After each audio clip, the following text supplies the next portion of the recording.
piece of news coming out of the Oracle story. Its co-founder, Larry Ellison, has become the world's richest person for the first time. The first person to be a billionaire in the modern day was John D. Rockefeller, who managed to achieve this high net worth because of how he dominated the oil industry through his company, Standard Oil. Standard Oil has since split into many companies, following a US Supreme Court ruling in 1911, two of which are Exxon and Mobil, which have merged to become ExxonMobil in 1999. A commonly stated phrase in the past decade was that data is the new oil, and it seems the data business might just be the industry that makes the world's first trillionaire. I'm going to make the case of why Larry Ellison just might be the world's first trillionaire, and that's even after considering the recently sealed payment package that the Tesla board made for Elon Musk that would see him being paid $1 trillion worth of Tesla stock if the company achieves certain metrics by 2030. In the 2010s, most people would have said that the first trillionaire would be Jeff Bezos, whose net worth was $45 billion in 2016, then $72 billion in 2017, $112 billion in 2018, and during COVID, he would go on to attain a high net worth of $200 billion. At that time, he owned 11 to 12% of Amazon, which was the source of his high net worth, and if it was not for the divorce with his former wife, Mackenzie Scott, who he had to share his assets in Amazon with, he could have owned 16% of the company. If he maintained this stake up to today, he would have been worth $444 billion, making him the richest or the second richest man on the planet. That leads us to our main contender for this spot of world's first trillionaire, Elon Musk. He overtook Jeff Bezos to become the richest man in the world in 2021 and would go on to attain a peak net worth of $326 billion that year. This would fall by another $194 billion by early 2023 before going up to a record-breaking $486 billion a week before Christmas Day last year. These events feel like a really long time ago, considering what has changed between then and now. And of course, as we know, his net worth would go on to drop from there, mainly due to fluctuations in the price of his Tesla shares due to a bunch of reasons. And while this has been happening in the background, a second contender for the world's first trillionaire has been quietly gaining significant traction, who's also Elon Musk's friend, by the way. This person would be the founder and the largest shareholder of Oracle, Larry Ellison, who according to Bloomberg was briefly the richest man in the world, reaching a net worth of $393 billion on 10 September. At this point, you'd probably be asking, who is Larry Ellison and what is Oracle? Larry Ellison is the founder and largest shareholder of Oracle. He is 81 years old, by the way, and still serves as the company's chief technology officer and executive chairman. Oracle is a company that does mainly two things. They sell database software, which is the software that helps you to manage massive amounts of data that you've stored. They also produce cloud computing software and hardware. If a business uses Oracle's database software, there is a decent chance that they would store that data on their cloud, which will be run by their software and on their hardware. That sounds like a pretty good business to me. He started Oracle as a result of work that he did at a company called Ampex in the 1970s, where he made a discovery from a high-level IBM employee's research on database systems.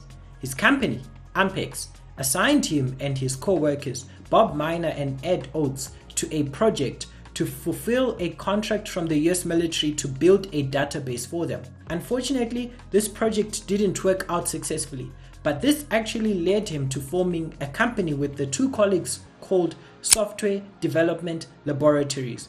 He only invested $1,200 into it, and his co-workers and now business partners put $800 combined. Remember that breakthrough which came from that IBM employee? That helped propel the company into becoming the largest business in the database industry, until they failed to innovate and move their database management system to work on Windows and Unix. This enabled his own Oracle database, which he launched in 1979, to grow into becoming the second largest business in the industry, only behind the main competitor, Sybase. By 1986, they had a revenue of $55 million and had an IPO which gave them $31.5 million in cash. Their biggest competitor got acquired and was run very poorly, so it lost its competitive edge and quickly shrank into irrelevance. But Oracle didn't quite win the database wars yet, because another company, Informix, would go on to take the crown. But the war for the first position would then end after 1997, as the company was accused of accounting fraud. They overstated their revenues by about $200 million. Their CEO got arrested, and a few years later, IBM would go on to acquire Informix. The blunders by their competitors enabled Larry Ellison's Oracle to become the largest business in the database space for a really long time. And what enabled them to grow even further in the past era was the rise of the internet. The growth of the internet, which was at 2,300% per year in the mid-1990s, meant that the data being collected as a result was increasing at a much faster pace, and this accelerated the relevance of Oracle even further. Currently, their annualized revenue is $57 billion, which is actually lower than IBM's $62.7 billion, but they enjoy a higher valuation than them because they are a fast-growing company on the rise, compared to IBM, which is a company in limbo. Their revenue has fallen from a peak of $106 billion, and their 2025 figures are still lower than the sales that they achieved in 1992. Another technology that has become very relevant since the 2010s, and even more so now, thanks to the development of the internet, is artificial intelligence. And in the past and current decade, we've seen how new and older companies like OpenAI, Anthropic, Google, and xAI have had to train their AI models using a vast amount of resources to enable them to perform the current functions they do today, such as code, make videos, chat with you, and so on. Money is a big resource that has enabled the rise of AI. And you'll remember, at the beginning I said, data is the new oil, because another resource that has empowered the rise of this technology is data. There is a lot of data required to train these models, and a lot more data shall be generated and stored as they are being used. And as they become more and more complex, they will be trained on more data, and the use cases of AI shall increase as a result. For example, ChatGPT from OpenAI was trained on 175 billion parameters, while ChatGPT-4 on an estimated 1.7 trillion. A parameter is the internal variable that a model learns from the data they are being trained on to make predictions or decisions. These internal variables can be likened to a recipe to cook or bake something, and the process of training improves those variables. In the same way as one learns to bake, they improve their recipe by increasing how much soda they add or reduce the sugar they put the next time they bake. Just as with the baking and recipe example, a model will be trained with these parameters to teach it to answer a question more accurately, or think less or use less resources to get to the right answer. In the same way, we would learn how to use less milk in our improved recipe of making our cake to save resources. All of this is important because the common theme driving the growth of AI is the need to accumulate, consume, and generate data. And there is no company that's better suited to store and help manage that data than Oracle. They have recently been investing billions of dollars into their cloud infrastructure with the goal of being able to manage the data of clients in the industry, the biggest being OpenAI. Oracle currently has contracts of about $455 billion to fulfill with these customers. And it's this backlog in contracts that will make it into a multi-trillion-dollar company. And with time, Larry Ellison, the world's first trillionaire, potentially by 2030.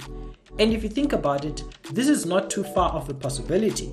Their cloud infrastructure business is projected to grow from $18 billion to $144 billion in revenue per year by 2030, mainly due to the contracts mentioned earlier. If they maintain a profit margin of 32% on this revenue, which is the level Amazon, the market leader of cloud computing, is at, that would amount to a profit of $46 billion for Oracle in that year. And if they actually realize more revenue and profit than this, and the bottom line of their other businesses grow over the next 5 years, they could have a profit of about $56 billion. And at a price to earning ratio of 45, which isn't unheard of in the tech industry, Oracle could reach a market cap of $2.5 trillion, and Larry Ellison would be worth $1 trillion. And this is how Larry could be the world's first trillionaire. So what's the lesson from Larry Ellison and Oracle? When there is a gold rush, don't mine for gold. Sell the shovels. Oracle isn't trying to build the next OpenAI or Grok. That is very expensive. Instead, they are providing the services that will enable both and other companies in the AI industry to exist and succeed. They aren't competitors, they are partners. And this is how Larry Ellison is in a good position to become the world's first trillionaire. I thank you all for watching. My name's Joshua. And if you want to watch more business, technology, and development videos, please like and subscribe. Have a good one.